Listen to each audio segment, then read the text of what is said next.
So அல் குர்ஆனும் உலக பொருளாதாரமும் இதை பற்றி பார்க்க போகிறோங்க. அதாவது அல் குர்ஆனும் குளோபல் எக்கனாமியும் பற்றி பார்க்க போகிறோம். நிறைய பேர் என்ன நினைக்கிறாங்கன்னா, அல் குர்ஆன் வந்து ஹலால் ஹராமை மட்டுமே பேசக்கூடிய ஒரு நூல் என்று நினைக்கிறாங்க. முஸ்லிம்கள் பெரும்பாலும் இப்படி தான் நினைக்கிறாங்க. அது மட்டும் இல்லைங்க. அல் குர்ஆன் நிறையவே வந்து பேசுகிறது. பணத்தை பற்றி, வணிகத்தை பற்றி, வறுமையை பற்றி, அநியாயம் செய்தல், ஏமாற்றுதல், இது சம்பந்தமாக கண்டிப்புகள் பற்றி, பேராசையை பற்றி பெற்றுது. அதிகாரத்துடைய பேர்ல பொருளாதார அடக்குமுறையை பற்றி பேசுது. எக்கனாமியை பத்தி நல்லாவே பேசுது. இந்த விஷயங்கள் நிறைய பேர் வந்து ஒரு தெளிவாக படிப்பதில்லை. நிறைய பேர் தெரிந்து கொள்வதும் இல்லை. ஏன் தெரியுங்களா? அவர்கள் அல்லாஹ்வுடைய பேச்சுக்கு அவர்கள் என்ன செய்வதில்லை? கவனம் செலுத்துவதில்லை. பெரும்பாலும் பணம் எந்த நாட்டுல வந்து இறைவனாக பார்க்கப்படுதோ, அங்க அந்த சமூகம் சீக்கிரமாவே சீரழியும் என்பதை நம்ம பார்க்கலாம். ஸோ வந்து குர்ஆன் வந்து மனித பொது சமூகத்துல மீண்டும் மீண்டும் நடக்கக்கூடிய முறைகளை பற்றி பேசுகிறது. ஒவ்வொரு நாகரிகத்திலும் சரி, பணந்த உ பணம் வந்து உயர்ந்த இலக்கா எந்த நாட்டுல ஆக்கப்படுதோ, எந்த நாகரிகத்துல ஆக்கப்படுதோ, பணம் உள்ளவர்கள் ஏழைகளை வந்து ஏமாற்றுகிறார்கள், ஏழைகளை மிதிக்கிறார்கள், வதைக்கிறார்களோ, பிளஸ் எந்த இடத்துல அதிகாரமும் பிளஸ் பொருளாதாரமும் சேர்ந்து அடக்குமுறை நடத்தப்படுதோ, அல்லாஹ் அந்த நாகரிகத்தை தலைகீழாக மாற்றி விடுவான். வரலாற்றில இத நம்ம பார்க்கலாம். குர்ஆன்ல பாருங்க, ஷுவைப் அலைஹிஸ்ஸலாமுடைய மக்கள், அவங்க சமுதாயம் பாருங்க, வணிகத்துல ஏமாற்றம் செஞ்சாங்க. இறுதியில தண்டிக்கப்பட்டாங்க. ஃபிர்அவுன் அதிகாரத்தால் பொருளாதார அடக்குமுறை செஞ்சான். தன்னை இறைவன் என்று கூறினான். அல்லாஹ் அவனுடைய சமூகத்தை அழித்தான். காரூன் பாருங்க, செல்வம், அவன்ட்ட இருந்த செல்வம், அவ்வளவு செல்வங்கள், பெருமை அடித்தான். இறுதியில் பூமியில் வந்து மூழ்கடிக்கப்பட்டான், புதைக்கப்பட்டான். ஸோ இது வந்து புதிய விஷயம் இல்ல. பல ஆயிரம் வருடங்களுக்கு முன்னே இதே சிஸ்டம் தான் இருந்துச்சு. ஜஸ்ட் பெயர் மற்றும் மாறிவிட்டது, அவ்வளவுதான். ஸோ வந்து அல் குர்ஆன் சொல்ல வருவது என்னன்னா, பொருளாதார பிரச்சனைகள் என்பது ஆன்மீக பிரச்சனைகளும் தான் என்று. அதாவது ஏழை ஏழையாக இருப்பதற்கு காரணம் என்னன்னு பார்த்தீங்கன்னா, பணம் இருக்கிறவங்க வந்து மற்றவர்களுக்கு நிதி செய்யாமல் இருப்பது. மேலும் வந்து இப்ப இருக்கக்கூடிய சிஸ்டம்ஸ் பார்க்கலாம். நவீன காலத்துல ஏழையை வந்து கடன் மூலமாக அடிமையாக்குவதை அது என்ன செய்யுது? அப்படிப்பட்ட சிஸ்டம்ஸ் இப்ப இருக்க உலகத்துல. மக்களை வந்து சம்பாதிக்க வைக்காமல் அதிகமாக கடனில் வைத்திருப்பது பல அரசாங்கங்களில் ஒரு வழியாக இருக்குது. இப்போ இருக்கக்கூடிய சமுதாயங்கள் வந்து துப்பாக்கியால் அடிமை ஆவல. மாறாக லோனு, ஜாப், பிராண்டு மற்றும் ஆ இது போன்ற ஆசைகளால் தான் அடிமை ஆவுறாங்க. முக்கியமா ரிபா, இது ஒரு மிகப்பெரிய பாவம். அது மட்டும் இல்லங்க, இது ஒரு ஆயுதமாக இன்று பயன்படுத்தப்படுது நவீன உலகத்துல. குர்ஆன் இதை நேரடியாக சொல்லுது. எந்த வட்டி வந்து ஒரு சமூகத்தை அழிக்கக்கூடியது. கடன் ஒருபோதும் முடிவதில்லை. பணம் உள்ளவனுக்கு வேலையே செய்யாம லாபம் ஈட்டக்கூடியதுன்னா, இந்த வட்டியை கொண்டு தான் அவன். வேலை செய்யக்கூடியவன் இன்னும் இன்னும் ஏழையாக மாறிக்கொண்டே இருக்கிறான். இன்னைக்கு நிறைய பார்க்கலாம். ஸ்டூடண்ட் லோன் ஆகட்டும், ஹோம் லோன் ஆகட்டும், கிரெடிட் கார்டு மூலியமாக ஒருத்தனை அடிமைப்படுத்துவது, சர்வதேச கடன் மூலம் நாடுகளையே அடிமையாக்குவது. இந்த ரிபாவால் சமூகமே அழியும் என்று அல்லாஹ் சுப்ஹானஹு வ தஆலா சொல்லியபோது, நவீன மனிதன் என்ன செஞ்சான்? அதை ஒரு பொருட்படுத்தவில்லை. அவன் சிரித்தான். இப்போது அவன் தான் அழுது கொண்டிருக்கிறான். அல்லாஹ்வுடைய கட்டளையை பின்பற்றவில்லை என்றால், அட்வைஸஸ் அப்பப்போ எடுக்க வேண்டும் என்றால், இழப்பு வந்து அந்த மனிதனுக்கு தான். அல் குர்ஆன் ஏழைகளின் மரியாதையை காப்பாற்றக்கூடியதாக இருக்கு. அல்லாஹ் சொல்றான், உங்களுடைய பணத்தில் ஏழைகளுக்கும் ஒரு உரிமை இருக்குன்னு சொல்றான். அல் குர்ஆன் ஆயத்துகள் நம்ம பார்க்கலாம். ஜகாத் என்பது வெறும் தானம் மட்டும் இல்லங்க. அது ஒரு பொருளாதார நிதி.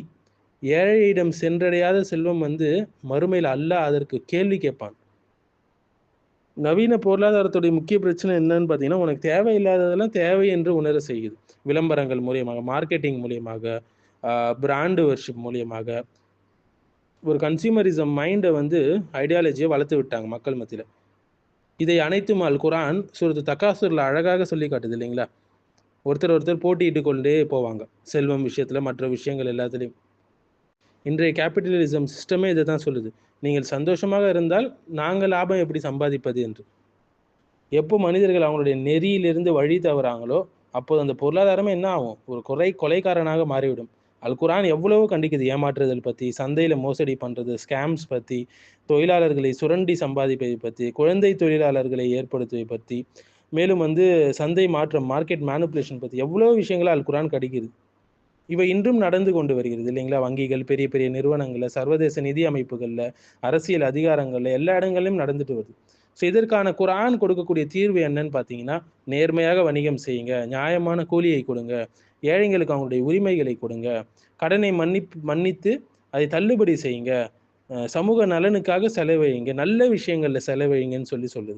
சரிங்களா? நல்ல நல்ல ப்ராஜெக்ட்ஸ், எஜுகேஷன் பேஸ்டு, ஹாஸ்பிட்டல், இந்த மாதிரி விஷயங்களுக்கு செலவிடுங்கன்னு சொல்லு. ஏனென்றால் இறுதியில் அல்லாவின் முன் நாம் கணக்கு கொடுக்க வேண்டும். ஸோ இஸ்லாம் வந்து செல்வத்தை வெறுக்கல, இஸ்லாம் பேராசையும் அடக்குமுறையும் தான் வெறுக்குது. ஸோ நவீன உலகம் வந்து மனிதனை ஒரு கன்சியூமராக ஆக்குது, ஆனால் அல் குர்ஆன் மனிதனை இன்சானாக ஆக்கிறது. நிறைய முஸ்லீம்கள் என்ன நினைக்கிறாங்கன்னா, இப்போ இருக்கக்கூடிய துன்யாவுடைய நவீன ப்ராப்ளம்ஸுக்கெலாம் வந்து மாடர்ன் எக்கனாமிக்ஸ் தான் சரியான தீர்வை சொல்லணும். அப்படி கிடையாதுங்க. அல் குர்ஆனை அவங்க சரியாக வாசிக்கலன்றது தான் அர்த்தம். குர்ஆனை வெறும் ஒரு ரிச்சுவல் புத்தகமாக மட்டும் பார்க்குறாங்களே, அப்படிப்பட்ட தவறான முஸ்லீம்களுடைய எண்ணப்போக்கிலேருந்து வரக்கூடிய விஷயம் அது. சமுதாயத்தை மாற்றக்கூடிய ஒரு நூல் நம்மளுடைய குர்ஆன் என்பது. அல்லாஹ்வுடைய பேச்சாகிய அல் குர்ஆன்.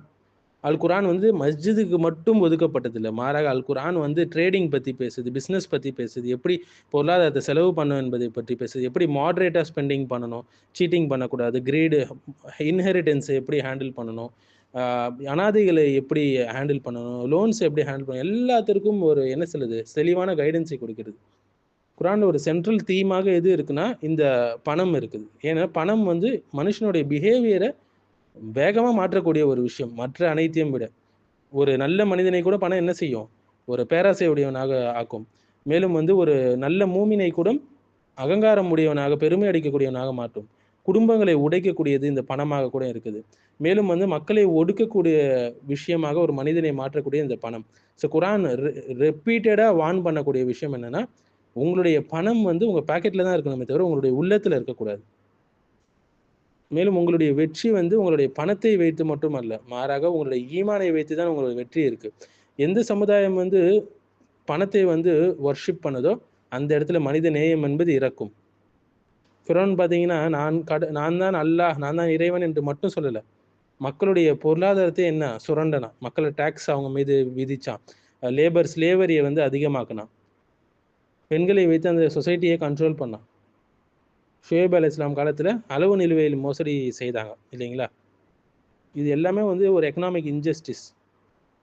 ஒருபோதும் இஸ்லாம் சொல்லலை நீங்கள் ஏழையாகவே இருங்க, ஏழையாகவே வாழுங்க, பிஸ்னஸ் செய்யாதீங்க, மஸ்ஜிதோடவே இருங்க அப்படின்னு ஒருபோதும் சொன்னது கிடையாது. இஸ்லாம் என்ன சொல்லுது, ஹலாலாக எவ்வளோ வேணால் சம்பாதிங்கன்னு சொல்லுது, நேர்மையாக சம்பாதிங்கன்னு சொல்லுது, உழைப்பாளிகளுக்கு அவங்களுடைய வேர்வை சிந்துமுன் அவங்களுடைய கூலிகளை கொடுங்கன்னு சொல்லுது, தாராளமாக குடும்பத்திற்கு செலவு செய்யுங்கள் என்று, சதக்காக்கள் தான தர்மங்களை கொடுக்கும்படி சொல்லுது, ஏழைகளுக்கு அவங்க உணவுக்கான வழிவகைகளை ஏற்படுத்தி கொடுங்கள் என்று சொல்லுது. மிக சிறந்த சஹாபாக்கள் உஸ்மான் இப்னு அஃபான் ரதி அல்லாஹு அன்ஹு, அப்துல் ரஹ்மான் இப்னு அவுஃப் ரதி அல்லாஹு அன்ஹு, இவங்களாம் மிகப்பெரிய பணக்காரர்கள், ஆனால் தக்வாவுடைய பணக்காரர்களாக இருந்தார்கள். உம்மத்தை வந்து நிறைய பொருளாதார ரீதியாக அவங்க கான்ட்ரிபியூட் பண்ணாங்க. கைலா யகூன தூலத்தன் பைனல் அக்னியாய் மின்கும் என்று அல்லாஹ் சுப்ஹானஹு வ தஆலா குர்ஆன்ல சொல்றான். அதாவது பொருளாதாரம் வந்து என்ன செய்யக்கூடாது, பணக்காரங்க மத்தியில் மட்டும் சுற்றிக்கிட்டே இருக்கக்கூடாது என்று சொல்கிறான். இது வந்து ஆன்டி கேபிட்டலிசம், ஆன்டி எலைட் மொனோபாலிக்கு எதிரான ஒரு ஆயத்து.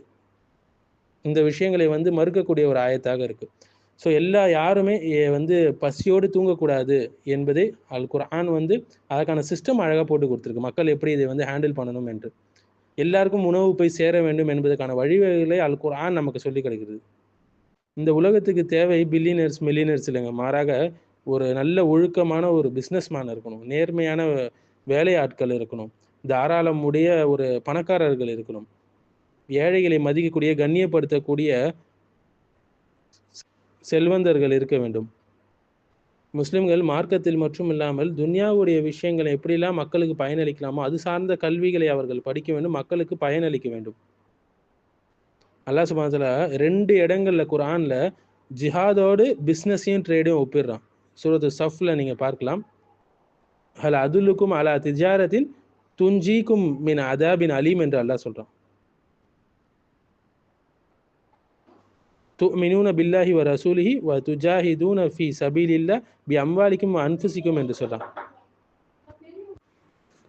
இன்னல்லாஹ இஷ்தரா மினல் முஃமினீன அன்ஃபுஸஹும் வ அம்வாலஹும் என்று அல்லாஹ் சொல்கிறான்.